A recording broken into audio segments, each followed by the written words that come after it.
Hey guys, welcome to my channel. I hope you're all doing very well. So I just watched Back to Black. Let's talk about it.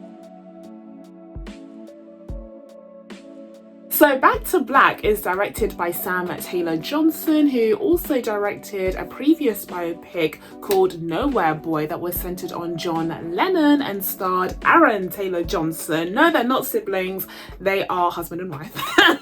Controversially, I might add, but anywho. So yeah, Sam Taylor Johnson is not new to the musical biopic situation, but this time around, she is tackling one of the biggest icons of the 21st century. Certainly a London icon in the form of Amy Winehouse, who was one of the most talented people to come out of the London music scene, especially in the early 2000s, and who tragically passed away in 2011 due to her issues with addiction. So this is a really high profile person that Sam Taylor Johnson decided to tackle, and there was in fact a documentary film that came out about her a few years back that was very well received, but from the looks of things it seems like this movie was much less favorably received than that previous documentary. So I'm going to be diving into my thoughts on the movie, having watched it for myself, and if that sounds fun to you guys, then stay tuned. And as per usual, if you haven't already, please be sure to subscribe to my channel and make sure you turn on your notifications so that you can be told when I upload next. But now, without further ado, let's get into this. So as I said, Back to Black is centered on Amy Winehouse, and it delves into her early years writing and singing music that was predominantly jazz inspired, and there was a lot of inspiration from the mid 20th century, both in her musical taste but also in her style. And we delve a little bit into the early days of her writing music, and then when things really took off, when she found a lot of fame and popularity and success with her work, before things kind of tailed off for her due to her issues with addiction, and the stress of being a star that was constantly in the limelight for both good and awful reasons. And a large part of this film also dives into Amy's relationship with Blake Fielder Civil, who was her husband,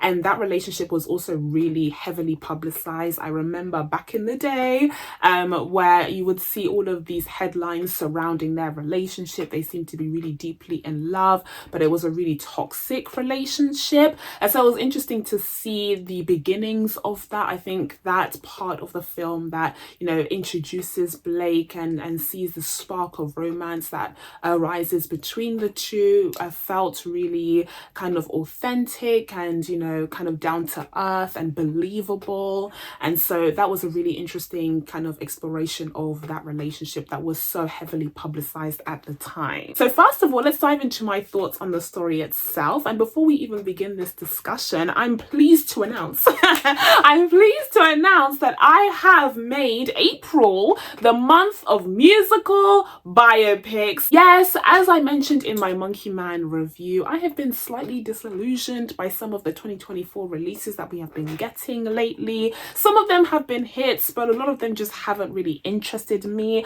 And so I decided to go back. I decided to find a reason to go back and explore some older films and projects, and a perfect excuse to do so was the release of this movie, yet another musical biopic in a long list of ones that we have gotten in recent years. I mean, just a couple of months ago, we got the Bob Marley musical biopic, which I did watch and very much enjoyed. And so I thought it was the perfect time to dive into musical biopics for this month's tier list video. Yes, we're bringing them back. Finally, we're bringing them back, and I've been doing my homework and watching 20 plus musical biopics. So with that in mind, as I dive into the story in this film in particular, I feel like I'm more qualified than ever to discuss this because I have been watching so many musical biopics recently, and so I understand the formula. I understand the structure now, and I have a pretty good idea of what it looks like when it's done right and when it's done less impressively. So when it comes to the plot, when it comes to how this film explores the story of Amy's very short life, I would say it was pretty bog standard for a musical biopic. It's pretty much all in chronological order, apart from a couple of flashbacks here and there. The story is really easy to follow. We get the beginnings of her writing her own music and kind of singing in her bedroom, and then that kind of evolves as her career takes off, but then also the problems with the drugs and the alcoholism start to play a huge factor in her life, as well as her being surrounded constantly by paparazzi. And so that progression is very linear, it's pretty simple and straightforward, and so I would say that there's nothing kind of revolutionary about the structure of the plot itself. But because we're dealing with such a fascinating person and someone who really has so many complex things going on in her life,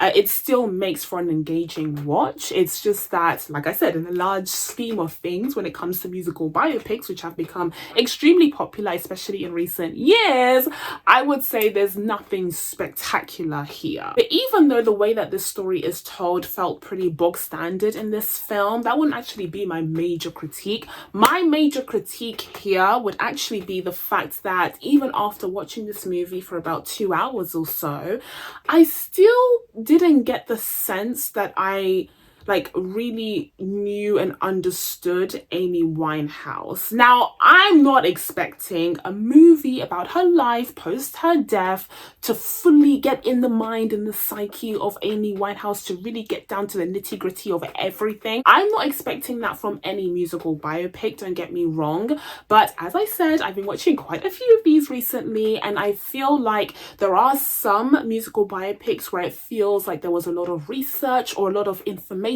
available. Perhaps they were in contact with people that were, closest to the artist, and so you really feel like you get a little bit more of an insider look into the artist's life that kind of adds something more to the story and the film than what you would get from a Wikipedia page or from the headlines in the news articles of the time. Whereas here, I felt like a lot of the information that we were getting was from those headlines and from Wikipedia. It didn't feel like they had a lot of intel into what was going on in Amy's mind, beyond just struggling with addiction and also her frantic and wild relationship with Blake. The only kind of insider information that we got from this movie was her very close relationship with her nan, and also how her death impacted her. Like, that felt like we were getting a little kind of peek into Amy's private life. But other than that, it felt like the majority of times they were just going off of Amy's persona, the headlines from the time, the Wikipedia page, and just kind of using that to create conjecture and ideas for what could have been, but not really attempting to dive deeper into the person herself, especially as it pertains to her musical inspirations. They kind of stop at this idea of, her being really into jazz and the mid-20th century music scene, and also her, drawing inspiration from life in order to create art. That's the kind of three observations that they go off of, and they don't really delve deeper in there. And I feel like there have been other biopics that have done a better job of really getting to the roots of, what made this person so special and so talented and so inspired when it came to their music. But putting aside the story, I would say that the main highlight, the main draw from this movie is actually the lead actress's performance. I think that Merisa Abela did a phenomenal job portraying Amy Winehouse. I mean, what huge shoes to fill. This actress really knocked it out of the park. I do think that the performance wasn't quite note perfect. There were moments where you could see her trying really hard to put the Amy Winehouse on. But then there were moments where she genuinely disappeared in the role. There were moments where I could have sworn up and down that I was looking at Amy Winehouse, and that's not even possible. It's 2024. How is that happening? But I could have sworn I was looking at her at times. So that is a huge credit to Merisa's performance. You know, she is a relatively unknown actress. This is a breakout role for her, similarly to Aaron Taylor-Johnson with Nowhere Boy. But she really took advantage of this opportunity and knocked it out of the park. I think that her, you know, Amy Winehouse isms were pretty well done. She clearly studied the way that the late singer, you know, acted, her mannerisms, her way of talking, her accent. I'm not sure where Merisa is from, but I think her North London accent was pretty spot on as a fellow North Londoner myself. And I have seen some critics criticize her North London accent, but I was like, are you from here? Because yeah, sometimes she sounds ridiculous, but like people be sounding ridiculous. People be sounding ridiculous in North London. Like, I don't know what to tell you. So these critics talking mess about, oh, her accent's not accurate. Bruh, have you been to Camden? Have you met Camdenites? They sound crazy. They sound ridiculous. And this is coming from an Islingtonian. Okay, I'm just next door. So like, I don't know what they're on about. And also, let's not forget, this is a musical biopic. So whilst Merisa absolutely delivered on the biopic side, I think she also did deliver on the musical side. Now, I don't know what percentage of the music here is actually sung by her. Is she lip syncing or is she singing herself? I'm not sure. But if she is actually singing herself, then props to her. Props to her because Amy Winehouse's voice was famously unique, very sultry, very, you know, jazz, like 20th century jazz, but also like really unique, honestly. She had pipes on her and had a really distinct sound. And so if Merisa managed to imitate that, then huge props to her. That's incredible. If she is lip syncing, then she still did a really great job of making it feel like the sound, you know, the voice was coming from within. So still major props to her as well. I think her performances were just like Amy Winehouse's. Like I said, she had the mannerisms down, and Amy Winehouse's stage presence, and unfortunately as well, the moments where it seemed like she wasn't fully coherent and not really present and perhaps high of drugs, like Merisa was able to convey that really well also. So all around, just really great performance. Like I said, only critique about that is that there are moments where you could feel her trying really hard. But considering this is her first major breakout role, like I can understand why sis was trying, okay? And we had some great performances all around, including from Jack O'Connell, who portrayed Blake, as well as Leslie Manville, who was brilliant as Cecilia, Amy's grandmother, her beloved Nan, who had such a connection to music and, you know, really inspired her and gave her the iconic beehive. Those were some really beautiful moments that were shared between the two, especially in a scene where they're both in Hampstead Heath. I know Hampstead Heath when I see it. Yeah, this is very local for me. It really hit home. Like I said, Camden is my neighbor, so I really recognize a lot of the references, a lot of the places, and I remember, you know, this moment in history when Amy Winehouse was just so huge and so popular. So yeah, it was a really incredible experience overall, but we'll get to that in a second. Anyways, all of the performances were really strong here. Like I said, Leslie Manville, Eddie Marsan as well was great as Amy's father, and this really proud taxi driver who told the whole world that his daughter was, you know, huge and famous and was so proud of her, but perhaps had a blind spot to some of her, you know, struggles, especially with alcoholism and drug addiction. And like I said, the script and screenplay aren't really the strongest that I've seen for a musical biopic, and so the actors kind of step up and deliver great performances that, you know, really elevate the viewing experience, as it were. And of course, this is a musical biopic, so we must discuss the music. We must discuss the song. songs. Now, of course, we get the featuring of some of Amy's most iconic popular songs, and it was a joy to hear them again. I often struggle with listening to music from artists that I really loved and who have passed away, and so it's been a while since I've heard some of these amazing Amy Winehouse songs, but it was really great to hear it throughout this biopic.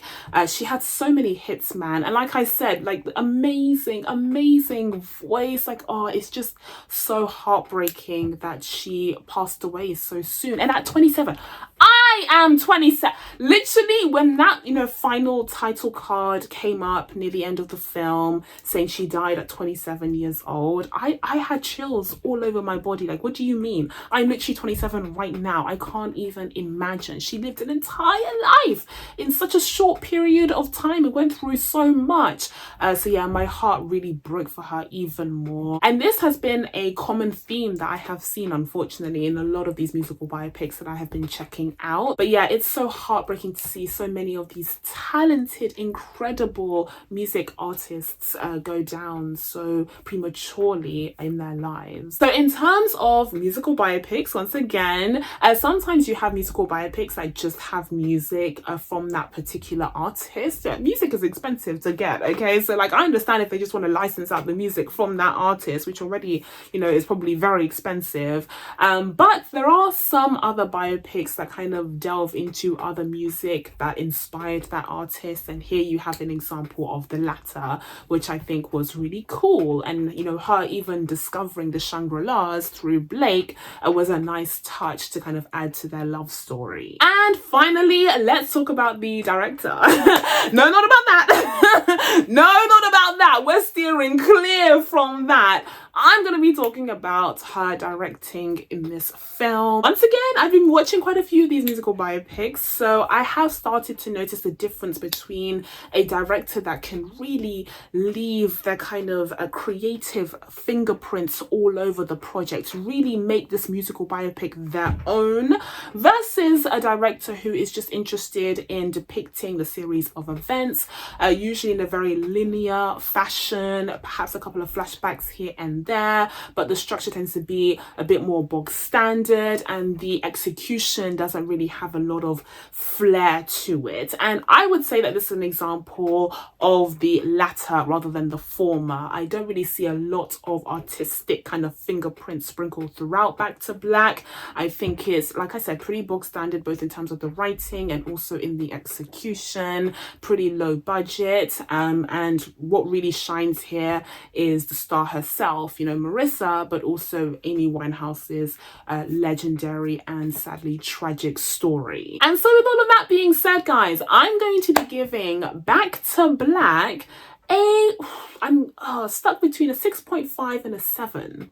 I think I'm gonna go for a cheeky 7. We'll give it a 7. But that's it from me, guys. Now that I told you guys my thoughts on Back to Black, it's time for you guys to let me know what you thought of this movie if you checked it out down in the comments below. Please be sure to subscribe to catch new videos coming up, including this month's tier list. We're back. But in the meantime, thank you guys so much for watching. I really appreciate it, and I will see you in the next one. Bye.